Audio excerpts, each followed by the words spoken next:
Nah, tentang nasab Wali Songo kenapa berpindah-pindah?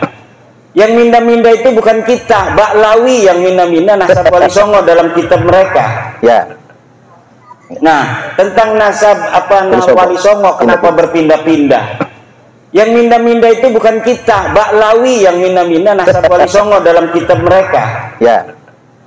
Tahun 1960 Salim bin Jindan menulis kitab bahwa tentang Syekh Khalil Bangkalan. Saya melihat sendiri manuskripnya dari cucu Syekh Khalil Bangkalan. Tulisannya tulisan Salim bin Jindan. Dia mengurut silsilahnya Syekh Khalil Bangkalan ke Wali Songo, kemudian ke Baklawi.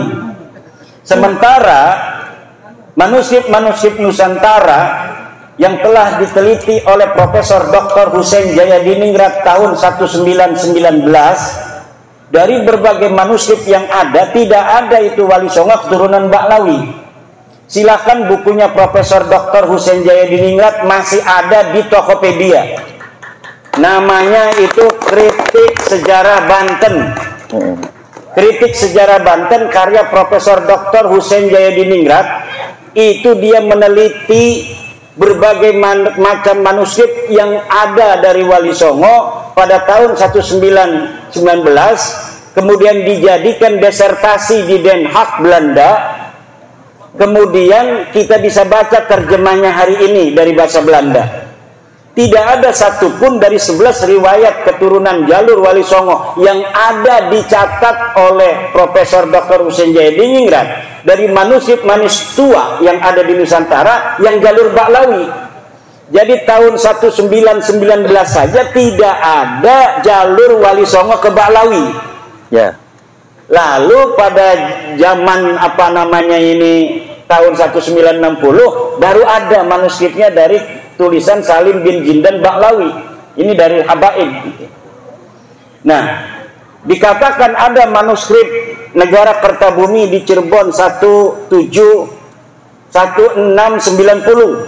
abad 7, abad 17 berarti. Ternyata itu manuskripnya palsu. Nah, manuskrip palsu yang juga ditulis 1960 kemudian diatribusikan bahwa dicatat atau ditulis tahun 1690, padahal 1960 dibalik. Oh, dibalik. Kertasnya itu kertas yang biasa diproduksi oleh pabrik Indonesia. 1960. Silakan cari di internet manuskrip Negara Kertabumi palsu. Itu ada bagaimana filolog UI sudah mengadakan penelitian manuskrip itu palsu. Di situ ada silsilah Sunan Gunung Jati sampai Ubedillah. Ternyata manuskrip itu palsu. Pakainya apa itu? Tulisannya tulisan Jawa kuno. Jadi tulisannya Jawa, kemudian tidak berbahasa Belanda, tidak berbahasa Indonesia, tapi tulisan Jawa. Tapi ditulisnya 1960. Di sana ada nasab Wali Songo, terutama Sunan Gunung Jati sampai ke Ubedillah. Ternyata manuskrip ini adalah manuskrip palsu.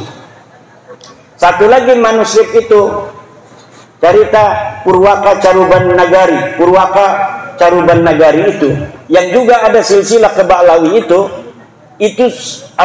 sama manuskrip Belanda.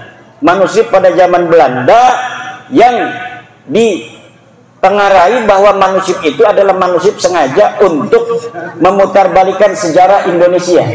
Jadi manuskrip-manuskrip kolonial, manuskrip-manuskrip palsu untuk memotong sejarah Wali Songo dan bangsa Indonesia hari ini. Kenapa? Karena Belanda itu, bapak-bapak, ibu-ibu, mempunyai sebuah kepentingan agar bangsa Indonesia ini jangan bersatu di masa depan. Akhirnya silsilah-silsilah kita yang satu dengan orang Aceh, dengan orang Maluku, dengan orang Bali, dengan orang Kalimantan dipisah-pisah. Bahwa tidak ada kaitan keluarga. Padahal semua orang Nusantara ini ada kaitan keluarga. Maka saya sudah katakan nanti saya akan berusaha untuk mengumpulkan segala sumber untuk mendapatkan nasab Nusantara agar bangsa Indonesia ini bukan hanya merasa dirinya bersaudara dengan perjanjian di atas Undang-Undang Dasar, tapi juga memang kita secara de facto adalah saudara dari sisi darah, sama-sama keturunan Nusantara. Kalau kita ingin melihat bangsa Indonesia dengan tanah air kita yang tercinta ini tetap dalam negara kesatuan Republik Indonesia, maka bukan hanya ada sebuah komitmen konstitusional, tetapi juga ada komitmen kekeluargaan yang jalur itu memang sudah niscaya. Kenapa kita sekarang ini ada di dalam jajaran pulau-pulau Nusantara? Karena memang leluhur kita dulu ini satu. Leluhur kita dulunya adalah satu. Dan kemudian dipisah-pisah oleh sejarah-sejarah bohong Belanda. Akhirnya seakan-akan orang Medan tidak ada kaitan dengan orang Lampung tidak ada kaitan dengan orang Banten tidak ada kaitan dengan orang Aceh dan lain sebagainya. Padahal semuanya bangsa Indonesia ini mempunyai leluhur yang sama di masa lalu, kakek bersama, entah itu 1000 tahun yang lalu, entah 2000 tahun yang lalu, entah 10.000 tahun yang lalu. Nilai-nilai persaudaraan yang hari ini bisa dilihat dari haplogrup O, yang merupakan jadul lurus laki-laki Indonesia, Malaysia, Thailand, itu nanti secara ilmu DNA akan dicari family matchingnya, secara ilmu nasab juga akan dicari family matchingnya. Kita ini sampai mana nasabnya, agar kita ini jati diri kita sebagai bangsa Indonesia tidak bisa lagi diutak-atik oleh orang asing.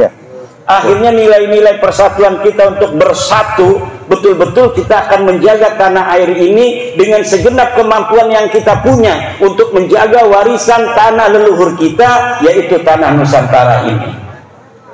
Kemudian menyikapi kiai-kiai yang masih terus berhusnudzon. Bagaimana menyikapi kiai-kiai masih husnudzon?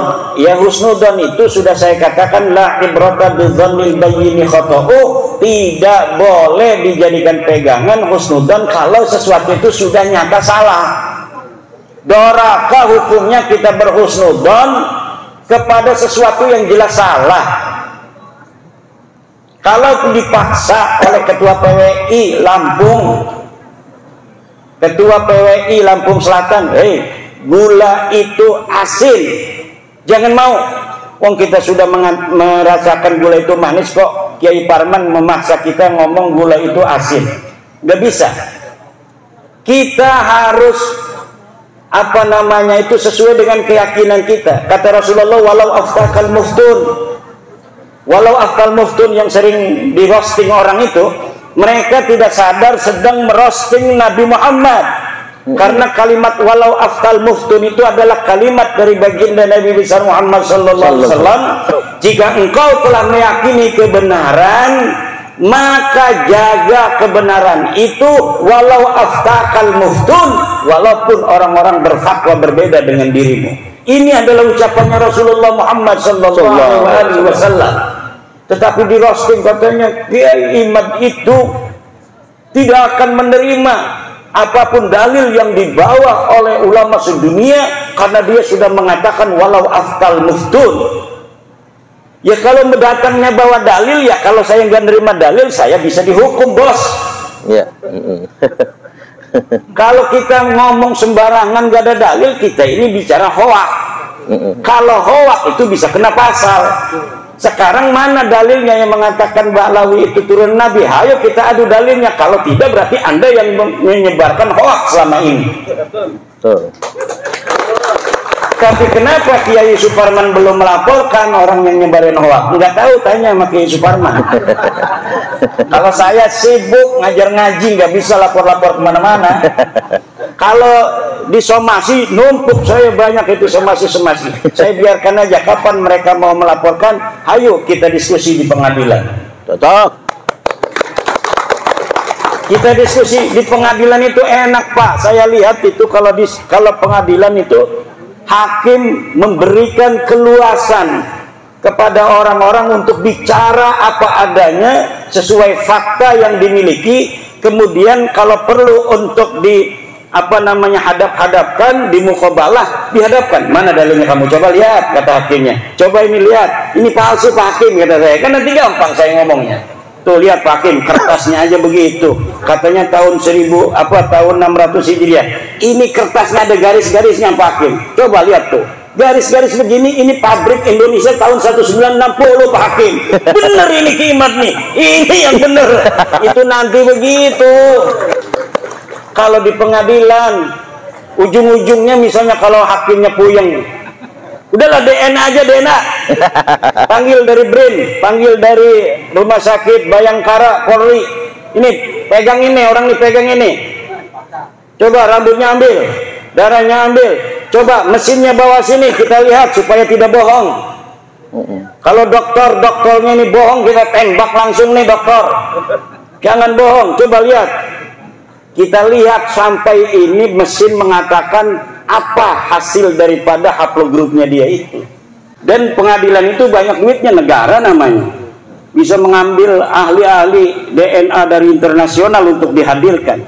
Bener nggak nih Dokter Sugeng dari Indonesia yang mengatakan haplogrupnya apa G ini Ba'lawi bukan haplogrup turunan Nabi? Nanti akan dimukobalah dengan para ahli DNA dari luar negeri. Kalau memang misalnya Ba'lawi ini tidak mau Dokter Sugeng atau Profesor Arikem sebagai apa saksi ahli yang akan memberatkan mereka, itu akan dimukobalah, dan insya Allah nanti hasilnya adalah hasil yang akan bisa kita wariskan untuk anak cucu kita ila yaumil qiyamah. Amin.